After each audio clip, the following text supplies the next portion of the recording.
want to turn now to the other big story of the week, and that is 4 days now after Army Specialist Ivan Lopez went on a shooting rampage in Fort Hood, Texas, and killed 3 people, injured 16 more. Authorities are still trying to figure out what set him off. The chairman of the House Homeland Security Committee, McCaul, joins us now from Austin. Mr. Chairman, is there anything new on this investigation? What do we think caused this now? What's the latest thinking? Well, there is, but if I could just first say, as a Texan like yourself, this tragedy really hits hard, hits home. Our hearts go out to the families and the victims at Fort Hood. This Fort Hood community has been resilient. I'm very proud of what they've done, the great place and standing up. This is the second time we've seen this now at Fort Hood. I did attend the commemoration service when Major Hassan killed 12 soldiers and 1 civilian. So it's very difficult to see this happen again. In terms of new information coming in, we do know that Mr. Lopez had applied for a leave of absence.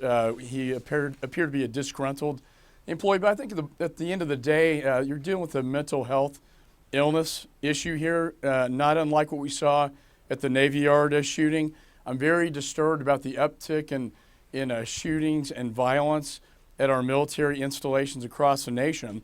And one last bit of information with respect to Mr. Lopez's state of mind. He did put on his Facebook comments about how he's lost his inner peace. He's filled with hatred, and that he thought the devil would take him. So we're obviously dealing with not a rational person, and we need to look at how we can better fortify our force protection at military installations, but also how can we deal with these mental health issues with our returning veterans.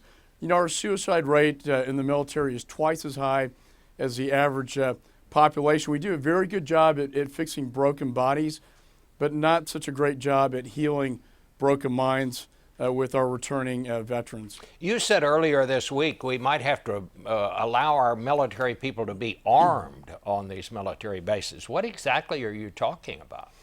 Well, I think we need to have a discussion. I think a lot of people don't realize that our military that defends our freedoms abroad, when they come home to the military base, are not allowed to carry weapons. Now, I think we need to have a discussion. We need to talk to the commanders about whether it would make sense to have some, not all, but maybe some of our senior leadership officers, enlisted men on the base carry weapons for protection.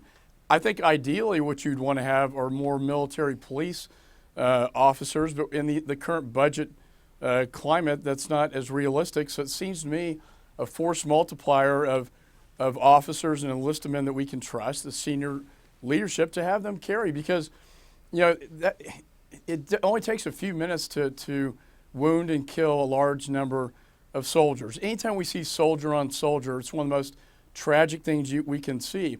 And if we had senior leadership armed, just maybe they could have stopped it before it got worse.